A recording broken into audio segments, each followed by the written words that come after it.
Politician ఒక ఫేస్బుక్లో రాస్తాడు, అంబేద్కర్ ఒక్కడే రాజ్యాంగం రాయలేదు, అంబేద్కర్ రాయలేదు. రాసినోడు కూడా చెప్పమని, రాసినోడు ఉన్న తీసుకొచ్చి మాట్లాడించమనండి.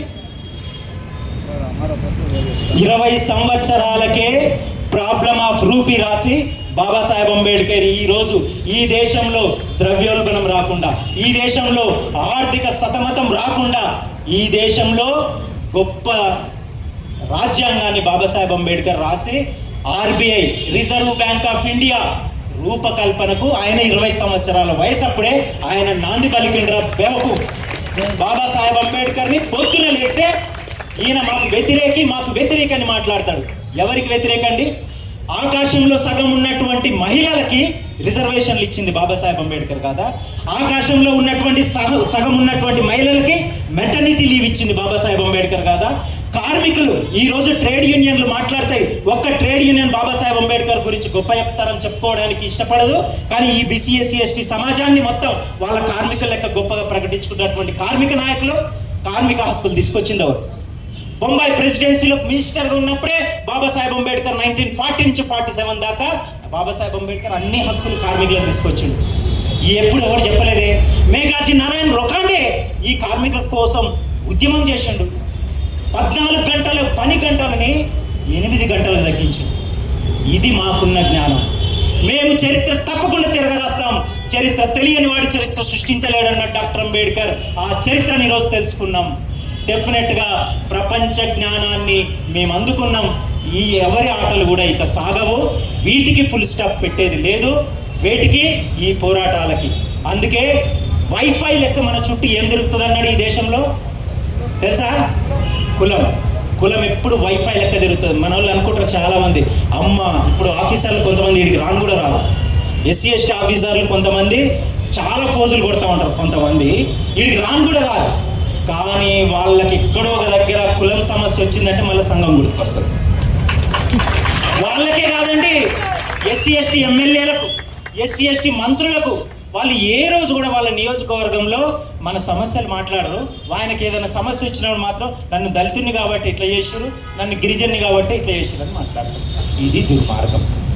ఈ పరిస్థితుల నుంచి బయటపడడానికే ఈ రోజు పెట్టింది శాంపిల్ మీటింగ్.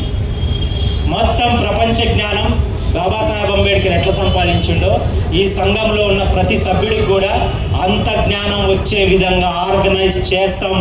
ఆర్గనైజ్ చేసి మా హక్కులను మేము కాపాడుకుంటాం. మీడియా వాళ్ళు మనది రాస్తారా?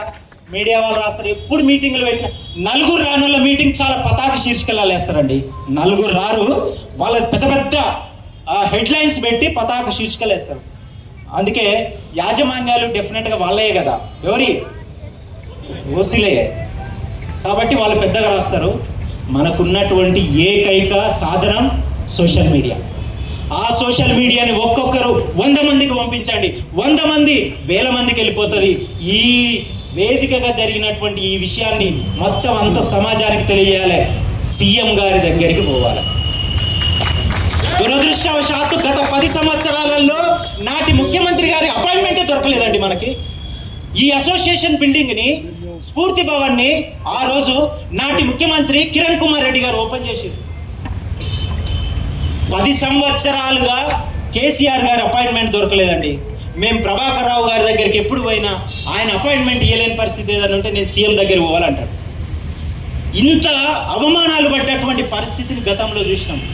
దయచేసి ఈ వేదిక ద్వారా గౌరవ ముఖ్యమంత్రి రేవంత్ రెడ్డి గారికి సవినయంగా మనవి చేస్తున్నాం. అయ్యా, గతంలో ప్రజా వ్యతిరేక ప్రభుత్వం అనే ప్రజాపాలనను తీసుకొచ్చినటువంటి పరిస్థితి తెలంగాణ ప్రజలది. ఆ తెలంగాణ ప్రజలలో మేము కూడా ఒక భాగస్వాములమై ఉన్నాం. ఈరోజు గత 4 సంవత్సరాలుగా తెలంగాణ విద్యుత్ సంస్థల్లో ఉన్నటువంటి మొత్తం ఉద్యోగులు అనుభవించే క్షోభకి నాటి యాజమాన్యం కారణము.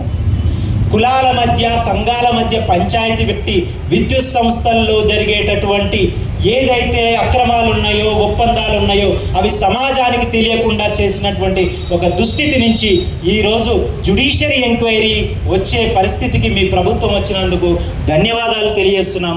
అదేవిధంగా ఈ ఎస్సీ ఎస్టీ ఉద్యోగుల పక్షాన మాత్రమే కాకుండా రోస్టర్ పాయింట్ల ద్వారా లబ్ధి పొందేటటువంటి బీసీలు, విమెన్, అదేవిధంగా డిజేబుల్డ్ ఎవరైతే డిఫరెంట్లీ డిజేబుల్డ్ ఎవరైతే ఉన్నారో వాళ్ళందరి పక్షాన మేమైతే ఒకటి సవినయంగా మనవి చేస్తున్నాం. భారత రాజ్యాంగం ద్వారా వచ్చినటువంటి హక్కులని దయచేసి ఈ ప్రభుత్వంలోనైనా కాపాడే ఒక ప్రయత్నం చేయండి. మీ యొక్క చీఫ్ రాహుల్ గాంధీ గారు సైతం భారత రాజ్యాంగాన్ని పట్టుకొని పార్లమెంటులో మాట్లాడుతున్నారు. మేము కేవలం ఆ భారత రాజ్యాంగాన్ని రక్షించమని చెప్తున్నాం. కులాల మధ్య జరిగేటటువంటి పంచాయతీలను నివారించమని చెప్తున్నాం. గౌరవ ఉప ముఖ్యమంత్రి బట్టి విక్రమార్క మల్లు గారికి సవినయంగా వేడుకుంటున్నాం. ఇప్పటికే మీకు రిప్రజెంటేషన్స్ ఇచ్చున్నాం. వాటి తీవ్రత గురించి యాజమాన్యం మీకు చెప్పుండకపోవచ్చు మీ బిజీ షెడ్యూల్ వల్ల.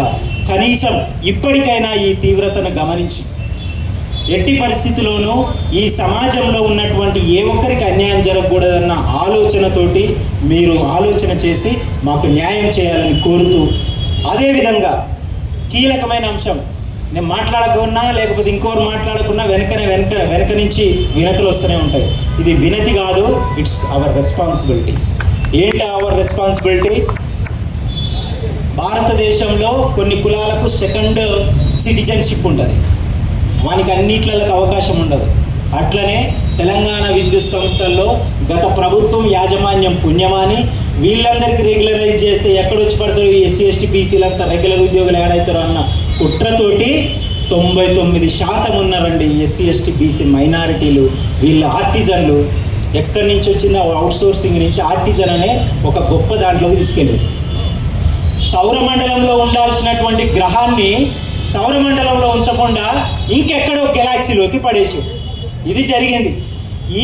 ఇదే డిపార్ట్మెంట్లో ఉద్యోగం చేస్తున్నటువంటి అవుట్సోర్సింగ్ ఉద్యోగిని కొత్త పదం పెట్టేసి ఆర్టిజన్, వానికి లీవ్స్ ఉండవు, వాడి పడిందే కష్టం, వాడిని బెదిరించుడు.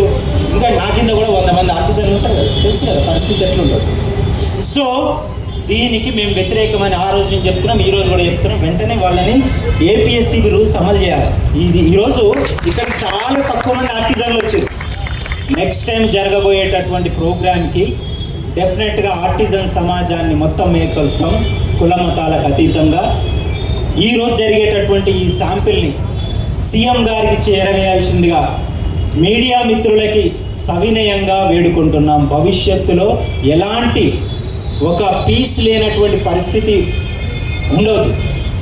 పీస్ఫుల్గా ఈ సంస్థలు నడవాలి. 1000 కోట్ల నష్టాన్ని పూడ్చుకోవాలి. సంస్థ కోసం మనమందరం కష్టపడి పనిచేయాలి. 200 యూనిట్ల గృహజ్యోతి పథకం తీసుకొచ్చి నిరుపేదలకు గొప్ప అవకాశం ఇచ్చినటువంటి ముఖ్యమంత్రి గారి ప్రభుత్వం ఈ విషయాన్ని ఆలోచించాలి. ఎస్సీ ఎస్టీ బీసీలకు పోతున్నటువంటి రోస్టర్ పాయింట్లని ఎట్టి పరిస్థితులను కూడా పోకుండా చూడాల్సినటువంటి బాధ్యత ఉందని ఈ సందర్భంగా తెలియజేస్తూ, మరి నాకు ఈ అవకాశం ఇచ్చినటువంటి అసోసియేషన్కి, ఇక్కడికి వచ్చినటువంటి మిత్రులకి, ముఖ్యంగా మీడియా మిత్రులకు నమస్కారం తెలియజేస్తున్నాం.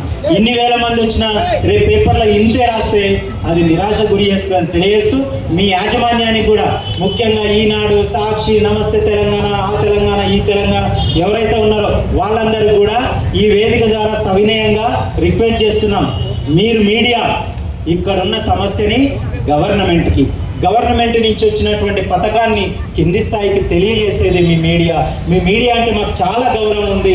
ఆ గౌరవాన్ని దయచేసి మీరు 10 చేసుకోవాలని మా ఎస్సీ ఎస్టీ సంఘం తరఫున తెలియజేస్తూ, నాకు అవకాశం ఇచ్చినందుకు మరొకసారి ధన్యవాదాలు తెలియజేస్తూ ఇస్తున్నాను. జై భీమ్.